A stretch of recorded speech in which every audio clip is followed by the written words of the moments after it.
ज़िंदगी में जो होता है दोस्तों हमेशा अच्छे के लिए होता है। मैं आपका दोस्त नवीन आज आपको एक छोटी सी मोटिवेशनल स्टोरी सुनाना चाहता हूँ जिससे आप इस लाइन को अच्छे से समझ पाएंगे। तो एक बारी श्री कृष्ण जी और राधा जी आपस में वार्तालाप कर रहे होते हैं। तो राधा जी कहती है कि प्रभु, मैंने देखा कि हर किसी की ज़िंदगी में कुछ ना कुछ कठिनाइयाँ चलती रहती है। करोड़ों लोग आपसे हर दिन कुछ ना कुछ मांगते रहते हैं। तो आप ऐसा क्यों नहीं करते कि हर किसी के जीवन में सुख कर दे।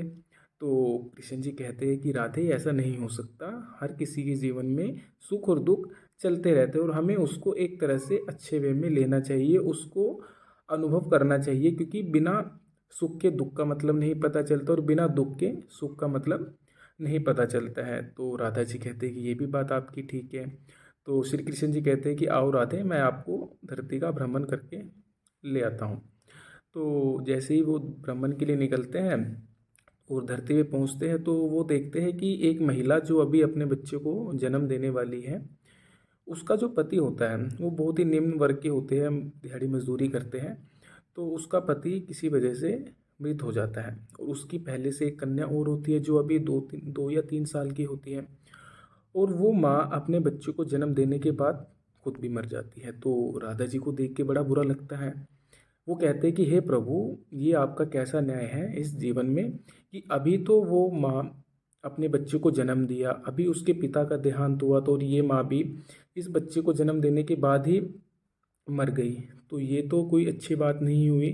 तो कृष्ण जी कहते हैं कि ये इनके भाग्य में लिखा हुआ है, हमें इसमें हस्तक्षेप नहीं करना चाहिए। जो जिसके भाग्य में लिखा होता है वो उसको मिल जाता है। तो हम आगे चलते हैं। तो राधा जी और कृष्ण जी वहाँ से चले जाते हैं। तो ऐसे ही करते करते वक्त बीतता चला जाता है। 15 से 20 साल के बाद श्री कृष्ण जी कहते हैं कि राधे आओ, चलो हम एक बारी फिर धरती पर भ्रमण के लिए जाते हैं। तो राधे जी कहते हैं कि ठीक है। तो वहाँ पर एक चमचमाती कार में दो कन्याएं घूम रही होती है। तो श्री कृष्ण जी कहते हैं कि राधे, आपने पहचाना ये कन्याएं कौन है। तो कृष्ण जी को राधे जी कहती कि ये तो बड़ा आम स्वभाव है कृष्ण जी, हर कोई इस धरती पे आता है, भ्रमण करता है, कोई गाड़ी में कर रहा है, कोई बाइक पे कर रहा है। तो कृष्ण जी कहते हैं कि नहीं नहीं नहीं, आप मेरी बात को नहीं समझे।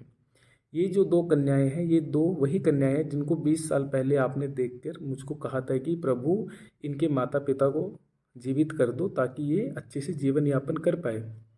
तो इसके पीछे उस टाइम क्या हुआ, ये दोनों कन्याएं अनाथ आश्रम में चली गई। वहाँ पर इनको एक बहुत ही अमीर व्यक्ति ने गोद ले लिया जिसकी कोई संतान नहीं थी।